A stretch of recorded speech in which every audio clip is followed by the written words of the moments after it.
better stay dead this time.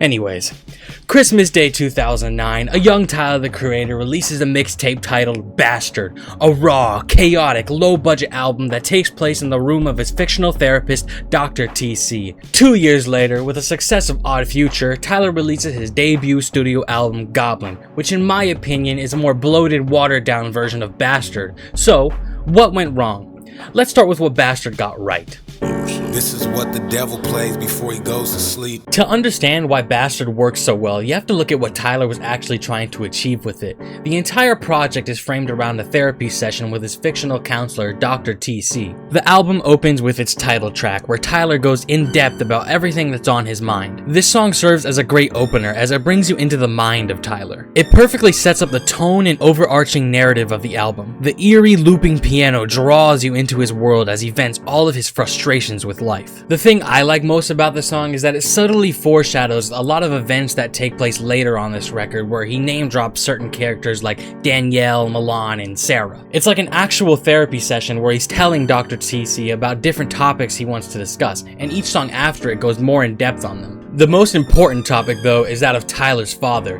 who abandoned him as a child. It's what's brought up the most on this song and is the inciting incident for the entire story of this record. And the song ends with, "Fuck a deal, I just want my father's email so I could tell him how much I fucking hate him in detail."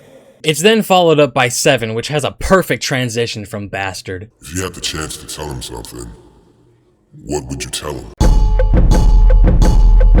I tell him to eat a dick quicker than Mexicans sprint over borders. This song just goes even further into all of Tyler's anger and frustration. The beat is great and Tyler's delivery is what really sells it for me. I love his anger and the unbridled confidence he has on this track. He's just non-stop rapping about everything that pisses him off and how great he is. Odd Toddlers has probably my favorite beat on the whole record. It's a very old sample of a pretty chill track, but the way Tyler tweaks it just makes it sound so unsettling. This song continues with Tyler's unbridled confidence, and I really love the line, "Cause I suffer from ADHD.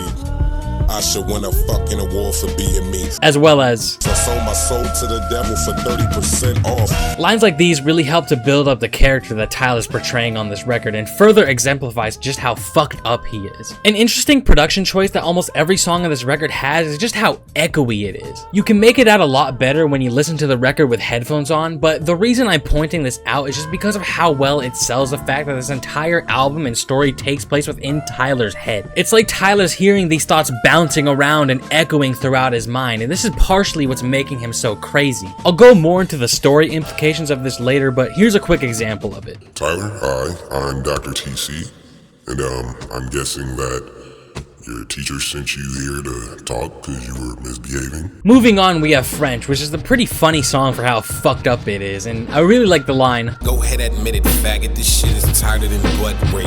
That shit is funny as fuck. I don't really care what y'all gotta say about it. At the end, it sets up the next song with Dr. TC responding to what Tyler opened the song with. "Got all the black bitches mad cause my main bitch vanilla." I'm guessing she's white since she's vanilla.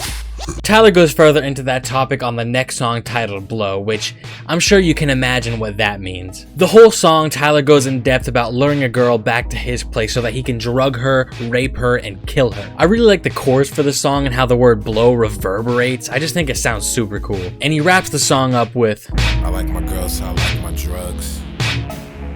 White." Which is obviously a play on words of the phrase, "I like my men how I like my coffee." Pigs Fly has a dark and moody vibe that I mess with, but I don't really got much to say about it. So up next we have Parade, which is a song all about Tyler's fear of growing up. The entire song sees him making references to things that are traditionally childish, like how his TV stays on Cartoon Network or how he roams where the wild things are. And he compares these things with stuff that he deems bad about being an adult. The chorus gets this message across the best with the phrase, "I'm not yet a man, still not of a boy, this my only joy, let's parade in gold." Which is essentially him saying that while he may not be a man yet, he still wants to be taken seriously for the music and art that he's putting out into the world, as that is his only joy. The next song is really the only one that I don't like on this record. The verses are good, but my god, the chorus is so annoying and repetitive. We gon' slow it down, we gon' slow it down, we gon' slow it down. I usually just skip this song as it is followed up by a certified banger. AssMilk is the name of that banger, and damn, it is good. Featuring none other than Earl Sweatshirt, he and Tyler go back and forth sharing quick, quippy 4-bar verses, and it's probably the coolest song on the whole record. Their flow is immaculate, they just bounce off of each other so damn well. I see a lot of people online say that the song VCR is about Sarah, and I just don't really understand why. To me, it's pretty clear that this song is about a girl named Danielle, because every time this song is talked about, they always fail to mention that this is a Slash song. It's not just VCR, it's VCR/Wheels. This is 2 songs, and they're grouped up together for a reason. They're meant to be played together. VCR is a romantic sounding song where Tyler describes this fantasy he has for raping this girl, and at the end it abruptly stops. And you want to know the first thing that Tyler says on Wheels? Danielle, yeah,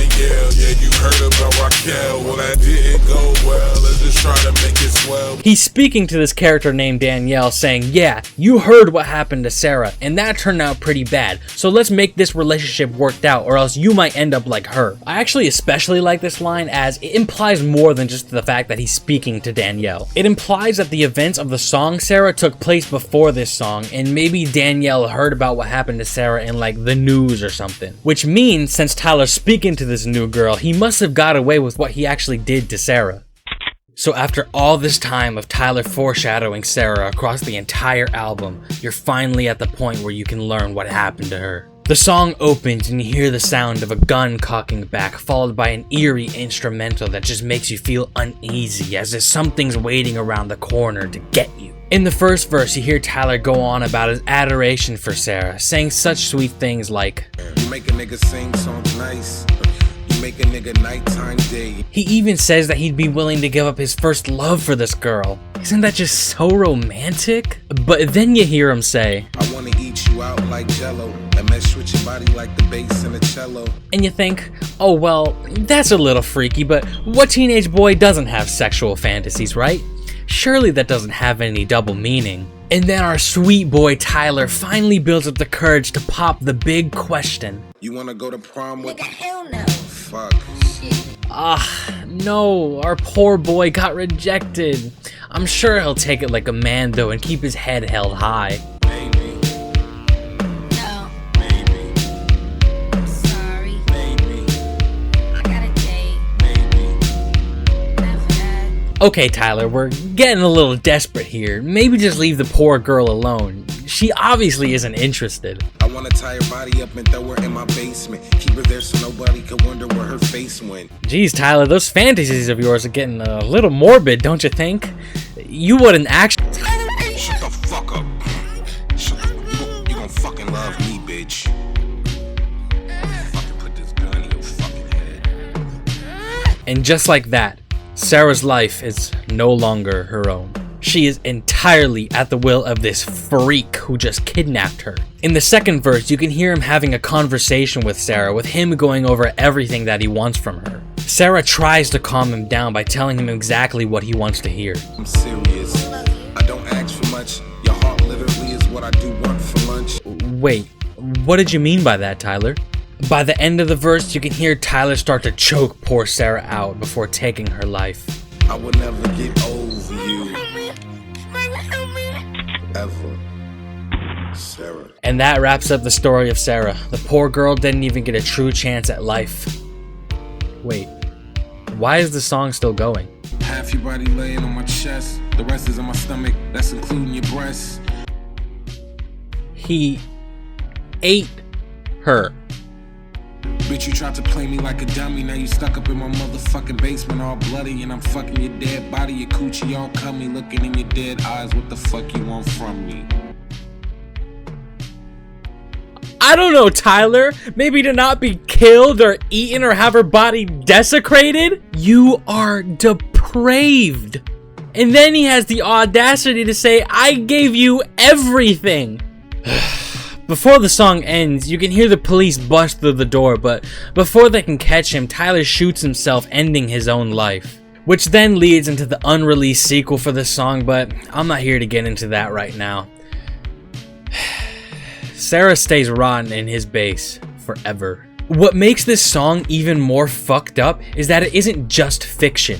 The character Sarah is based on a real girl that rejected Tyler back in high school. Imagine being that girl and hearing him make this song about you. It's unthinkable. Before we move on to the end of the album, I just want to quickly point out this one line in the beginning of the song. I like my friends imaginary with no name. Just some subtle foreshadowing to the story of Goblin that's yet to come. I'm gonna skip these two songs as Jack and the Beanstalk is kinda mid and Tina is just a joke song. Which brings us to the closure of this godforsaken album, Inglorious. After mentioning him multiple times throughout this album, we are finally getting to the topic at hand. Tyler's father. This song is very cathartic for Tyler, as it's the first time on this whole record that we see him being fully open and honest about the thing that's truly bothering him without hiding it behind brashness and obscenities. To me, it really does feel like he poured his whole heart out into this song. You can really feel the amount of vitriol he has towards this man. It's almost melancholic in a way. And after everything he has to say about his father throughout this track, in the end he realizes that he doesn't deserve to be treated the way he was and decides to put it all behind him. And there we have it, the entire story of Bastard wrapped up in a neat little bow. The biggest reason this album works so well is just how well the atmosphere is crafted. Nearly every song sounds scary in a way. Along with the atmosphere, the story between Tyler and Dr. TC is executed very well. Every song feels intentionally placed. The story feels like it's guiding the direction of the album rather than just being a collection of songs where Tyler's getting all pissy all over it. One of the biggest criticisms of Tyler's early work is how it just seems like shock value to most people, but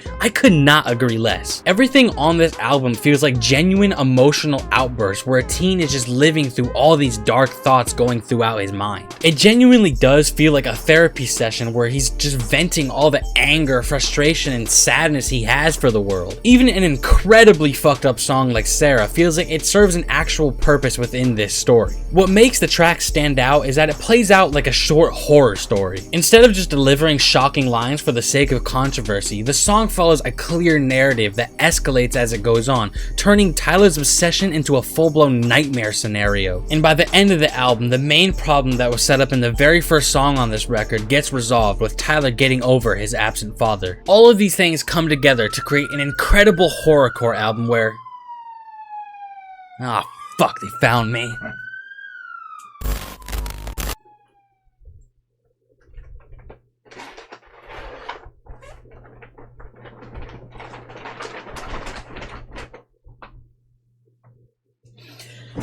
Finally, that bastard left. Anyways, where did I leave off?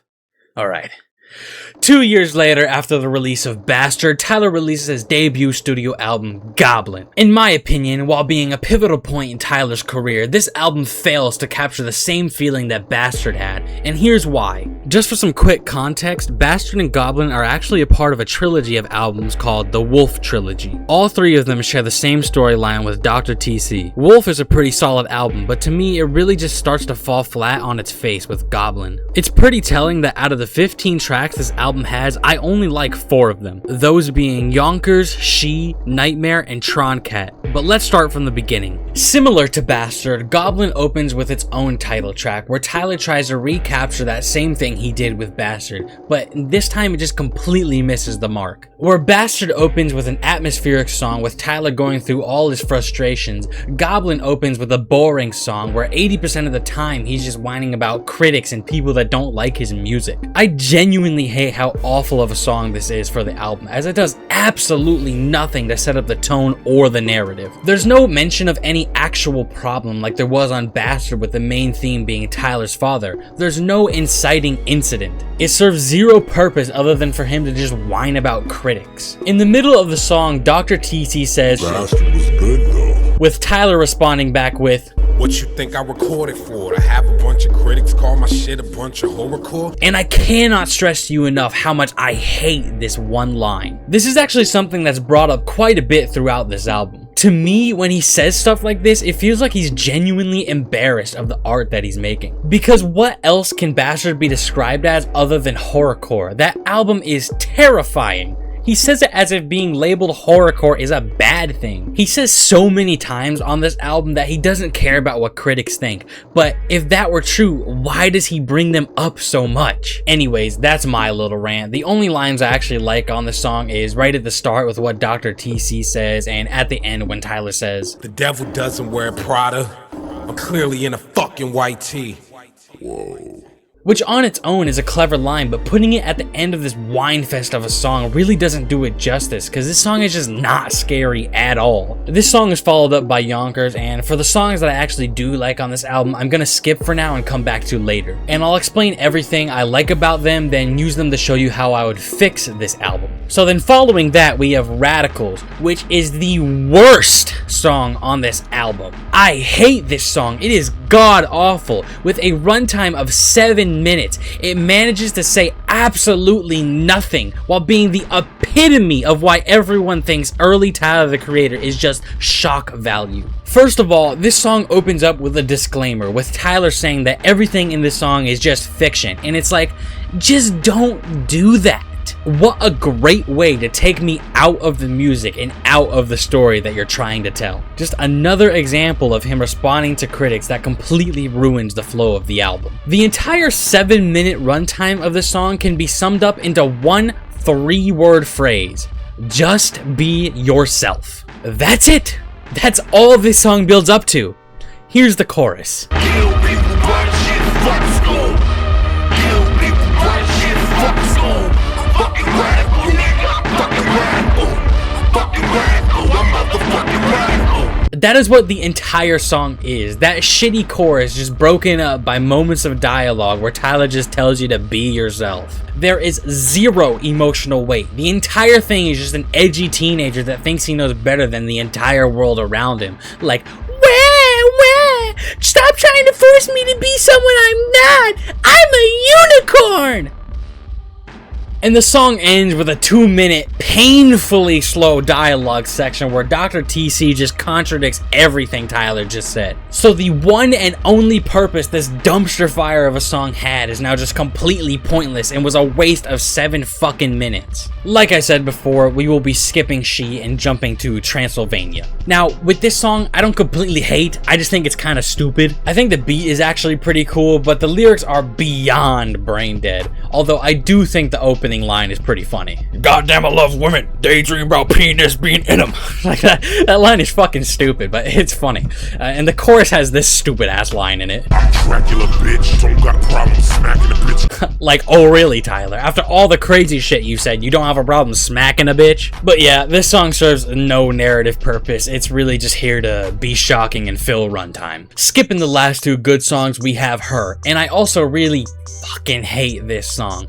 The beat is unfathomably boring, and the main reason I hate it is for the story. The whole song has Tyler talking about this girl he likes who already has a man. On its own, in a vacuum, if this song wasn't connected to this narrative at all, I wouldn't have any problem with it. But it's like a complete gutting of Tyler's character on these records. He is just the biggest bitch on this song, whining and crying about how he can't get this girl to like him. Every time I listen to it, I can't help but think, what the hell happened to the man on Sarah? How did we get here? If this song were on Bastard, we would hear him describing how he wants to kill her and her boyfriend just so she can be his. But on this song, he's just so desperate to be liked by her, it's kinda embarrassing. It's just a complete tonal shift and I hate it, especially since the song comes right after Tron Cat of all songs. The next song, Sandwiches, is just fucking stupid. The entire thing feels like one big advertisement for Odd Future. I hate it. And at the end, another example of him saying he doesn't make horrorcore. We don't fucking make horrorcore, you fucking idiots. Listen deeper to the music before you put it in a box. Wolfgang. Like, yeah bro, all these scary songs about being violent isn't horrorcore. What are you, stupid?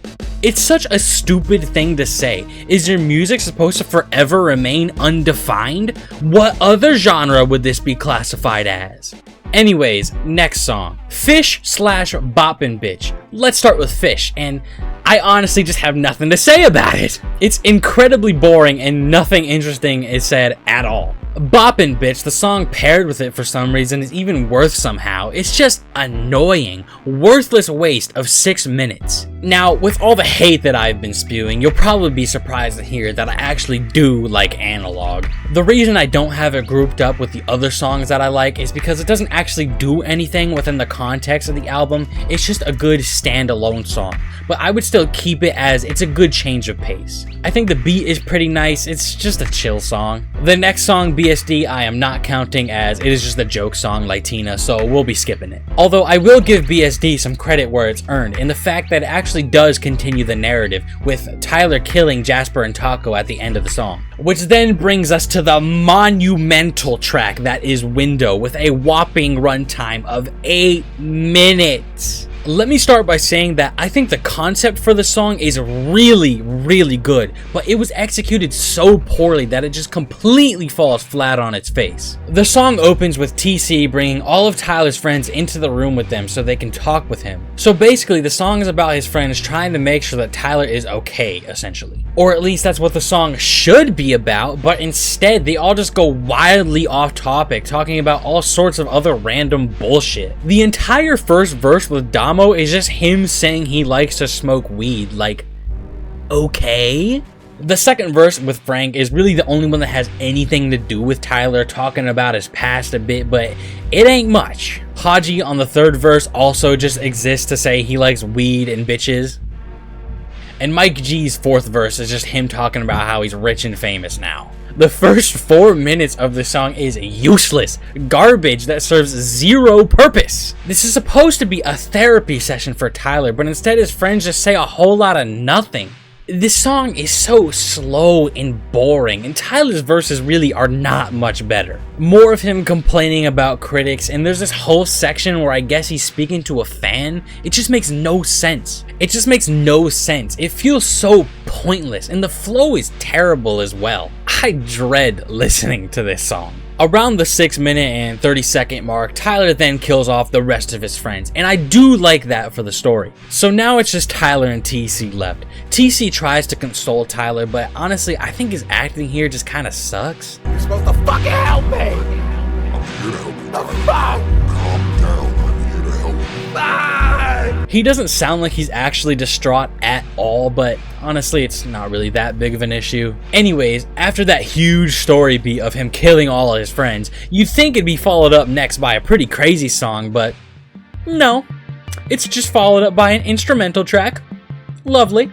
Granted, it's actually a pretty good instrumental, but it really does show off one of this album's biggest flaws. It's just so bloated with songs that exist just to fill out runtime. So much of this album really just feels like a massive waste of time. Moving on to the final song on this record, we have Golden, and surprisingly, this song actually does a lot of things right. The beat is very fitting for what's supposed to be a man just going batshit insane, and Tyler's delivery really helps sell the performance. I also really like the back and forth between Tyler and Dr. TC, where he almost becomes an adversary. I think most of the lyrics are actually pretty solid, especially in the second verse where he talks about lying to his mother about going to college so that he could record Bastard. My biggest issue with this song isn't actually the song itself, it's the build up to it. So in this song, we're supposed to see Tyler at his most insane point. He is just absolutely losing it. But other than killing his friends, there is no actual build up to this moment. Almost none of the songs on this record actually show Tyler getting progressively crazier. It's like a flip just switched and we're supposed to believe this man is just going insane.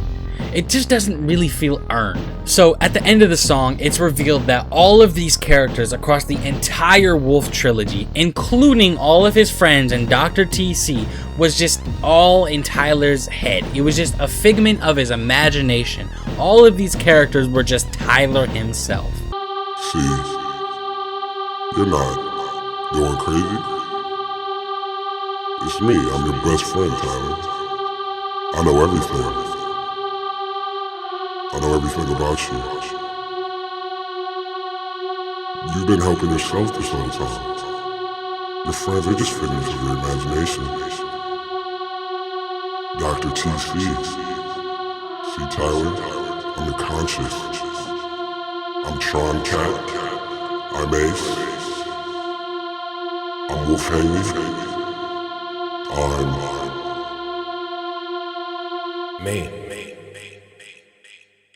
As a whole, my thoughts on this album are very simple. While the idea was great, the execution was very poor. And honestly, that's kind of my thoughts on the Wolf trilogy in general. It had a really good start with Bastard, which then leads into Wolf, and then ends with Goblin. The problem with this is that Wolf came out after Goblin, and it ends up creating this jumbled mess of a timeline where things that happen on Goblin are referenced on Wolf, and it just ends up super convoluted. The whole thing is just a big mess. It doesn't feel like Tyler really took the time to plan this whole story out, and the end product really shows it. Now, with all that being said, let me show you what I would do to fix this album. First of all, I'd completely remove Goblin and start the album out with Yonkers. However, I would keep the very first line of Goblin where Dr. TC tells Tyler he wouldn't kill himself, as that's needed to transition from Wolf.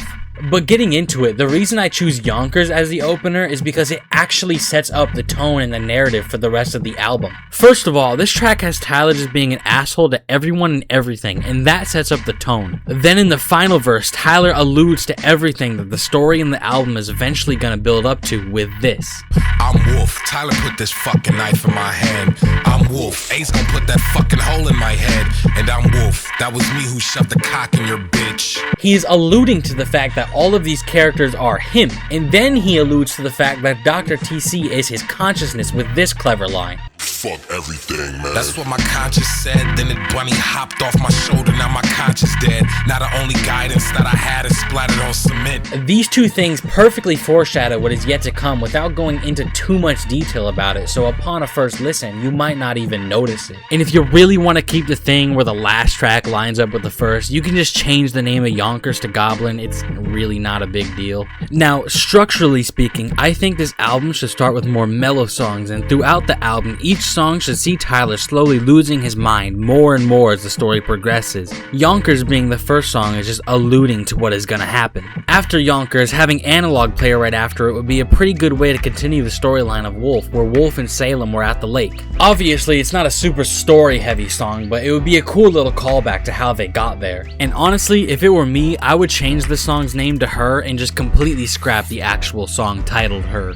Having She play after could work really well, as it could be a shift in perspective to instead being Samuel from Wolf, where Samuel is getting all jealous that Salem is with another guy. And that does make sense after what happens in Wolf, because Samuel went to go kill Wolf after he found out he was hanging out with Salem. And since that storyline never actually got resolved on Wolf, this ends up being a perfect continuation. After that, I'd put 3 to 5 minute songs here. Ideally, these would be all new songs that properly portray Tyler progressively getting crazier. I would cut songs like Transylvania, Sandwiches, and Fish, as I don't think they're very good, but I think Transylvania could be in contention to stay just because it gets the vibe right. But after those 3 new songs play, I would have Nightmare and Tron Cat play, and these 2 songs would be the catalyst for the beginning of the end. Nightmare begins with Dr. TC saying, So, you tell me that everything just isn't going well. But before Tyler responds, you hear Dr. TC start to respond for him, which is a genius way of foreshadowing that Dr. TC is in fact Tyler. Well, first off, My only problem is death. The 2 personalities are finally starting to merge together. This song is probably the best one on the album that actually portrays the fact this is supposed to be a therapy session for Tyler, as throughout it you hear about things that are actually bothering Tyler without him just saying a bunch of fucked up shit just for the sake of it. The beat is really dark and moody, but sounds so nice, especially along with the chorus. It sounds like a chill song where Tyler's just venting, but halfway through Tyler switches and starts to get angrier, which really helps to sell what happens in the next song. And in the middle of that verse, Tyler actually foreshadows why he is the way he is, saying, One ear I got kids screaming, OF is the best. The other ear I got Tron Cat asking where the bullets and the bombs at, so I can kill these levels of stress. At the end of the song, TC tries calming Tyler down, but Tyler finally reveals what's been going on inside of his mind. It tells me to do this shit that I don't want to fucking do. what's his name? Tron Cat.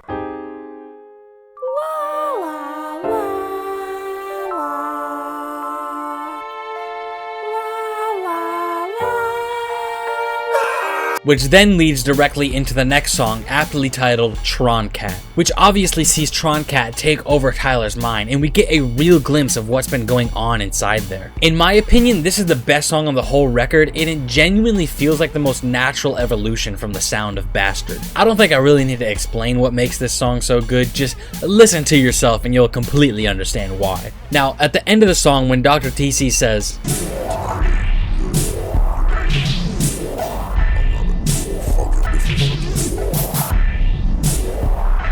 How's that girl you were telling me about? I would cut the part where he says different subject and just have it end where he says, and then have that transition into the start of Window. Also, side note, for the sake of killing Taco and Jasper, BSD cannot be cut, so I would just slot that in somewhere before Nightmare plays. Again, it's a joke song, so it's not really that important, but unfortunately that is a story beat that does need to happen.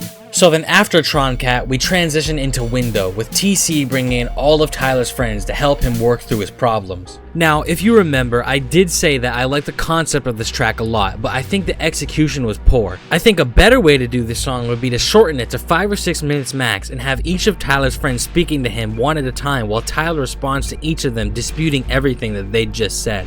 So, for example, the first verse could have one of them trying to tell Tyler about all the great things he's achieved so far, and then Tyler chimes in with a verse denying all of those things. And then the next verse, a different one of his friends would speak about something that makes Tyler great, with Tyler responding back. Then by the end of the song, after Tyler's had enough of them, he finally snaps and kills them all, which would then lead into the final track, Golden. Honestly, I probably wouldn't change this song all that much. I think with this new timeline of events, it would hit a little bit harder. Is it a perfect song? No, but it does a good job ending this story either way. Maybe just change some lyrics here or there, but for the most part, it works pretty well. And that's pretty much everything I do to fix this album. Is it perfect? Probably not, but I think with this sort of structure, it would work a lot better. I also think it'd be pretty cool to have a deluxe version that has the song Sam is Dead play after Golden as a bonus song, as that song sees Tyler killing off every one of his alter egos of this era. But yeah, that's the album, and you are totally free to disagree with every single little thing that I just said. Maybe you love Goblin how it already is, and that's perfectly fine too. But if you do disagree, go ahead and let me know why down in the comments and we can have a little discussion about it. But beyond that, thank you for watching and have a nice day.